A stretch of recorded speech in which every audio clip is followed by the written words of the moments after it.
जय हिंद दोस्तों, आपका हार्दिक स्वागत है आपके अपने चैनल दयालपुर में। आपके लिए लेकर आए हैं दोस्तों करंट अफेयर के कुछ मोस्ट इंपोर्टेंट क्वेश्चन। और दोस्तों हमारे चैनल पर पहली बार आए हों तो दोस्तों चैनल को सब्सक्राइब कर लें, बेल आइकन प्रेस कर लें ताकि आने वाली क्लास का नोटिफिकेशन मिले आपको सबसे पहले।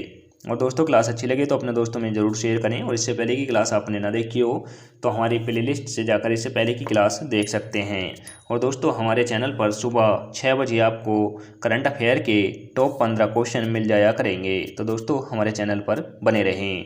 और दोस्तों शाम को 5:30 बजे हिंदी के टॉप 15 क्वेश्चन आपको मिल जाया करेंगे।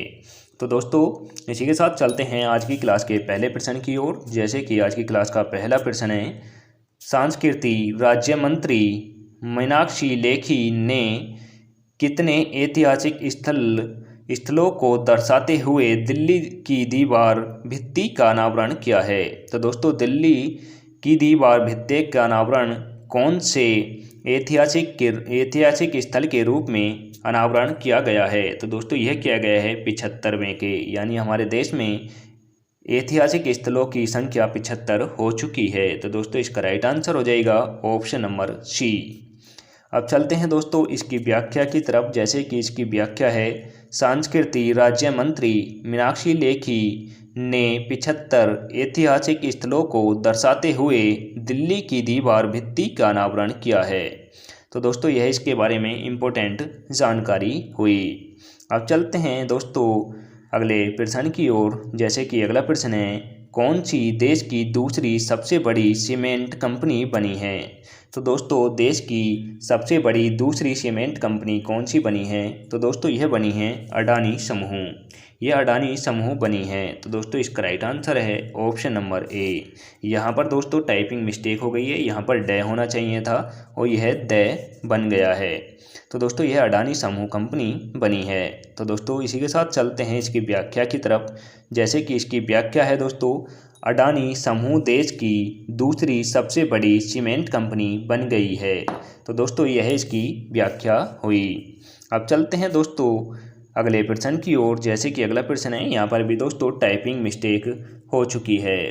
तो दोस्तों यहाँ भी अडानी की जगह अदानी लिख गया है। तो दोस्तों यह पढ़ लें, अडानी ट्रांसमिशन के नए प्रमुख कार्यकारी निदेशक के रूप में किसे नियुक्त किया गया है? तो दोस्तों यह किया गया है बिमल दयाल को किया गया है। तो दोस्तों इसका राइट आंसर हो जाएगा option number D. Option number D is right answer. Important है दोस्तों, यह काफ़ी एग्जामों में देखने को मिलेगा, आप इसे स्टार लगाकर नोट करें। अब चलते हैं दोस्तों इसकी व्याख्या की तरफ। जैसे कि इसकी व्याख्या है, इंड्स टावर्स के पूर्व प्रबंध निदेशक और मुख्य कार्यकारी बिमल दयाल अडानी ट्रांसमिशन के सीईओ के रूप में काम करना शुरू करेंगे। तो दोस्तों यह इसके बारे में इम्पोर्टेंट जानकारी हुई। अब चलते हैं दोस्तों अगले प्रश्न की ओर। जैसे कि अगला प्रश्न है, हाल ही में कौन से स्वदेशी डबिंग स्पोर्ट्स बेल्स लॉन्च किए गए हैं? तो दोस्तों यह कौन से किए गए हैं? तो दोस्तों यह किए गए हैं आईएनएस निस्तर किए गए हैं। और दोस्तों यह भारत की नौसेना ने लॉन्च किए हैं। तो दोस्तों इसका राइट आंसर है ऑप्शन नंबर ए। यह भी दोस्तों एग्जामों में मदद करेगा, इसे भी आप स्टार लगाकर नोट करें। अब चलते हैं दोस्तों इसकी व्याख्या की तरफ।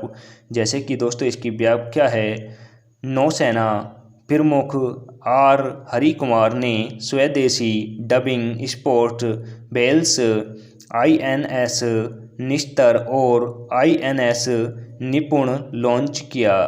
तो दोस्तों हमारी भारतीय नौसेना के प्रमुख आर हरि कुमार हैं, यह भी आप नोट कर लें। और इन्होंने दोस्तों आईएनएस निस्तर और निपुण दोनों लॉन्च किए हैं। तो दोस्तों यह आप नोट कर लें। अब चलते हैं अगले प्रश्न की ओर। जैसे कि अगला प्रश्न है, वनडे में सबसे तेज 3000 रन बनाने वाली भारतीय महिला क्रिकेटर कौन बनी है? तो दोस्तों 3000 रन वनडे में सबसे तेज बनाने वाली भारतीय क्रिकेटर महिला कौन बनी है? तो दोस्तों यह बनी है स्मृति मंधाना। यह स्मृति मंधाना बनी हैं। तो दोस्तों इसका राइट आंसर हो जाएगा option number D. Option number D is right answer. अब चलते हैं दोस्तों इसकी व्याख्या की तरफ। जैसे कि इसकी व्याख्या है, स्मृति मंधाना वनडे में सबसे तेज 300 रन पूरे करने वाली भारतीय महिला बनी हैं। तो दोस्तों यह इसके बारे में इम्पोर्टेंट जानकारी हुई। अब चलते हैं अगले प्रश्न की ओर। जैसे कि अगला प्रश्न है, सत्येंद्र सिंह लोहिया किस राज्य से संबंधित हैं। तो दोस्तों सत्येंद्र सिंह लोहिया किस राज्य से संबंधित हैं। तो दोस्तों यह संबंधित हैं मध्य प्रदेश से। यह मध्य प्रदेश से संबंधित हैं। तो दोस्तों इसका राइट आंसर हो जाएगा option number A. Option number A is right answer. अब दोस्तों इन सभी राज्यों की राजधानी बता दूं, वो भी नोट कर लें। मध्य प्रदेश की भोपाल है, हरियाणा की चंडीगढ़ है, बिहार की पटना है और उड़ीसा की दोस्तों भुवनेश्वर है।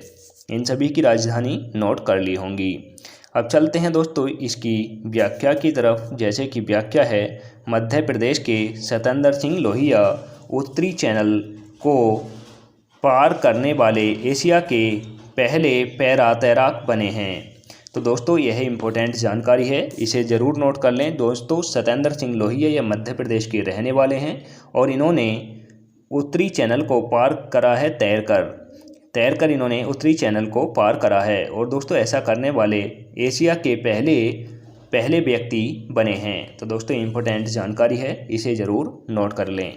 अब चलते हैं दोस्तों अगले प्रश्न की ओर। जैसे कि अगला प्रश्न है, 10वीं IBSA यानी इंडिया ब्राज़ील दक्षिण अफ्रीका संवाद मंच त्रिपक्षीय मंत्रिस्तर आयोग की बैठक किस शहर में आयोजित की जाएगी। तो दोस्तों यह की गई है न्यूयॉर्क में की गई है। तो दोस्तों इसका राइट आंसर हो जाएगा option number D. Option number D is right answer. अब चलते हैं अगले प्रश्न की ओर। जैसे कि इसकी व्याख्या की ओर। जैसे कि इसकी व्याख्या है, 10वीं IBSA इंडियन ब्राज़ील दक्षिण अफ्रीका संवाद मंच त्रिपक्षीय मंत्रिस्तर आयोग की बैठक न्यूयॉर्क में आयोजित की गई। दोस्तों यह इसकी व्याख्या हुई। अब चलते हैं अगले प्रश्न की ओर। जैसे कि अगला प्रश्न है, महिला एशिया कप 2022 की मेज़बानी कौन सा देश करेगा। तो दोस्तों महिला एशिया कप 2022 की मेज़बानी बांग्लादेश करेगा। तो दोस्तों इसका राइट आंसर हो जाएगा option number B. Option number B is right answer.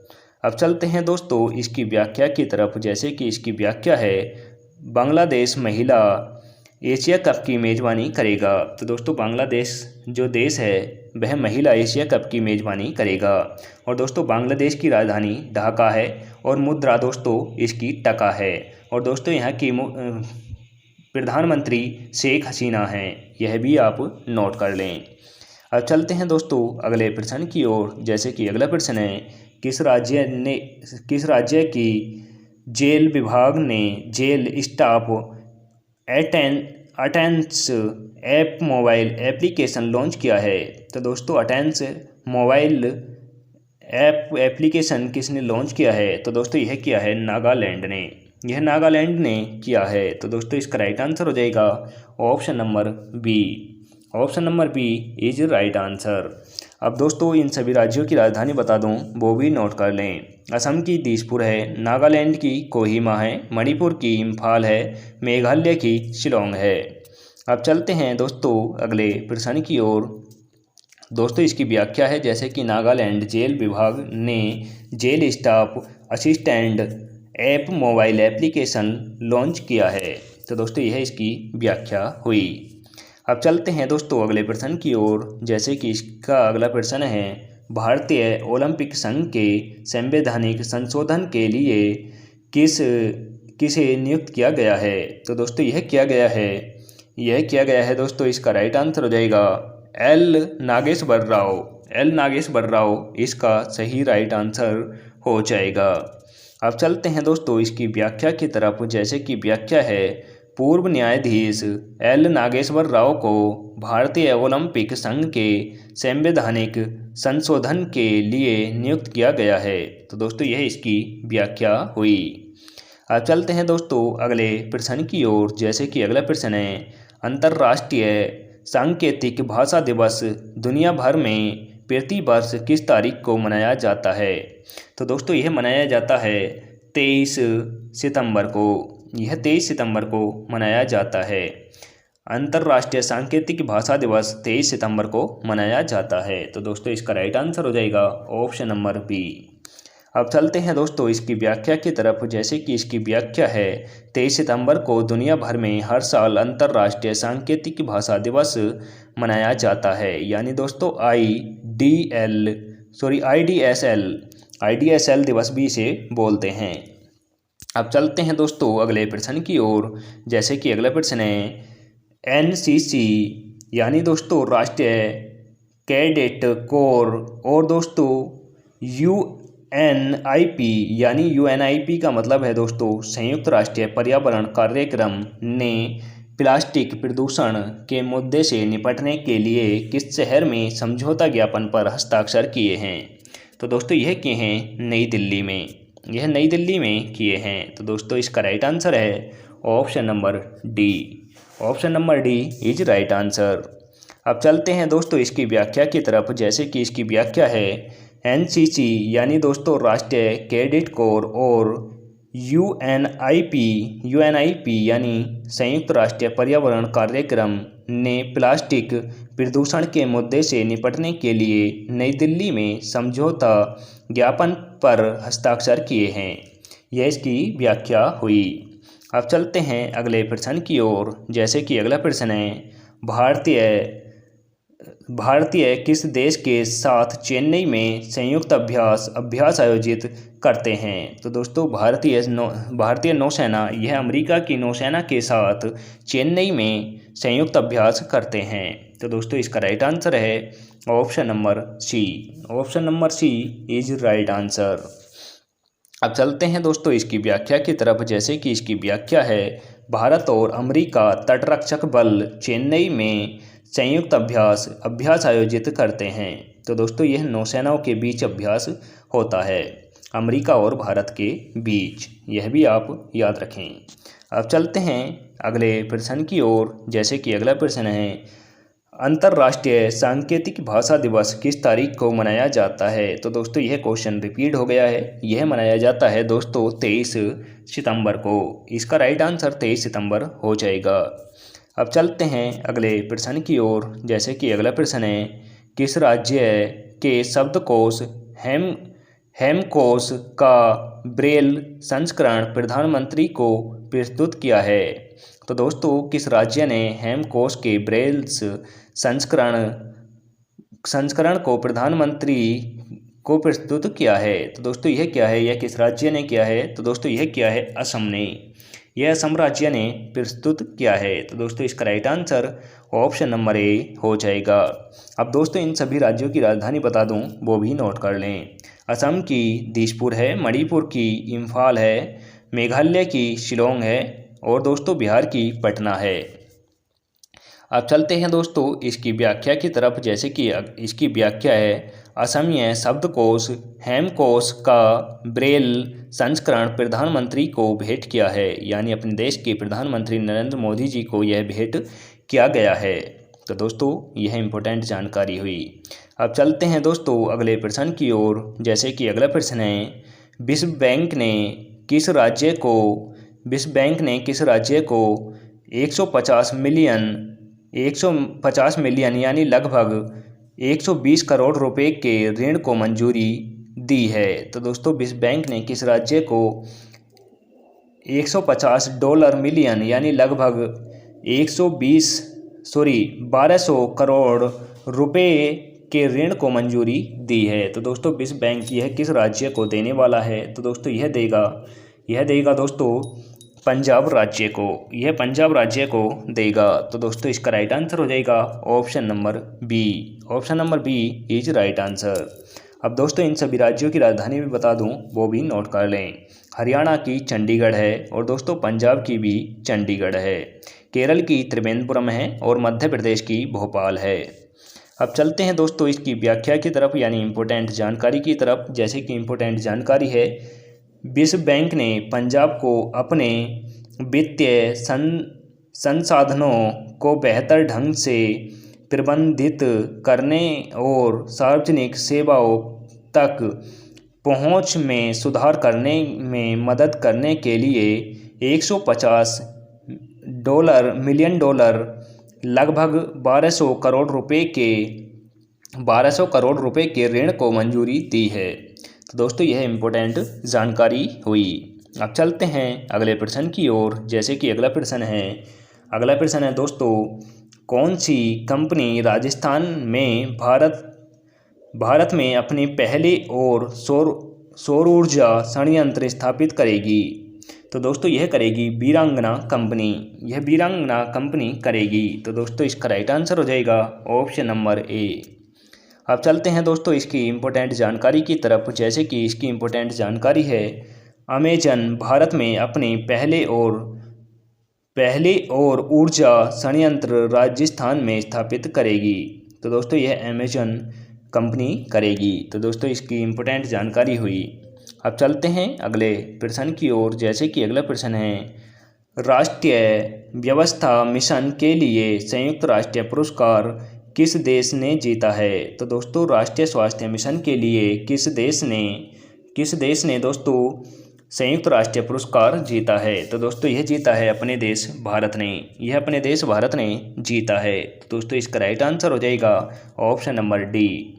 अब चलते हैं दोस्तों इसकी व्याख्या की तरफ, जैसे कि इसकी व्याख्या है, भारत ने राष्ट्रीय स्वास्थ्य मिशन के लिए संयुक्त राष्ट्रीय पुरस्कार जीता है। तो दोस्तों हमारे भारत ने संयुक्त राष्ट्रीय पुरस्कार जीता है। और दोस्तों यह किसके लिए जीता है? यह जीता है दोस्तों राष्ट्रीय स्वास्थ्य मिशन के लिए। तो दोस्तों इम्पोर्टेंट जानकारी है, इसे ज़रूर स्टार लगाकर नोट करें। और दोस्तों यह प्राउड फील भी कराती है। अब चलते हैं दोस्तों अगले प्रश्न की ओर, जैसे कि अगला प्रश्न है, एशियाई पाम ऑयल एयरलाइंस के पहले अध्यक्ष के रूप में किसे चुना गया है? तो दोस्तों यह चुना गया है अतुल चतुर्वेदी को चुना गया है। तो दोस्तों इसका राइट आंसर हो जाएगा option number C is right answer. अब दोस्तों इसके बारे में इम्पोर्टेंट जानकारी, अतुल चतुर्वेदी को एशियन पाम ऑयल एयरलाइंस के पहले अध्यक्ष के रूप में चुना गया है। यह इसके बारे में दोस्तों व्याख्या हुई। अब चलते हैं दोस्तों आज की क्लास के लास्ट क्वेश्चन की ओर, जैसे कि आज की क्लास का लास्ट क्वेश्चन है, एशियाई विश्व बैंक ने भारत के आर्थिक विकास के अनुमान को घटाकर कितने प्रतिशत कर दिया है? तो दोस्तों एशियाई बैंक यानी ADB ने भारत के आर्थिक यानी GDP विकास दर को घटाकर कितना कर दिया है? तो दोस्तों यह कर दिया है 7% कर दिया है। तो दोस्तों इसका राइट आंसर हो जाएगा ऑप्शन नंबर सी। अब चलते हैं दोस्तों इसकी व्याख्या की तरफ, जैसे कि इसकी व्याख्या है, एशिया विकास बैंक यानी ADB ने 2022-23 के लिए भारत की आर्थिक विकास के अनुमान को 7.2% से घटाकर 7% कर दिया है।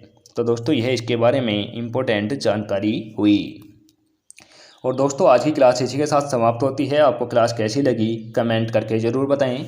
और दोस्तों क्लास अच्छी लगी हो तो अपने दोस्तों में ज़रूर शेयर करें। चैनल पर पहली बार आए हों तो दोस्तों चैनल को सब्सक्राइब कर लें, बेल आइकन प्रेस कर लें, ताकि आने वाली क्लास का नोटिफिकेशन मिले आपको सबसे पहले। और दोस्तों हमारे चैनल पर आपको कॉम्पिटिटिव क्लासों की मैथ, रीजनिंग, हिंदी और GK सभी क्लासेस आपको मिलती रहेंगी। तो दोस्तों आप हमारे चैनल को सब्सक्राइब कर लें। मिलते हैं दोस्तों नेक्स्ट क्लास के साथ। जय हिंद, वंदे मातरम।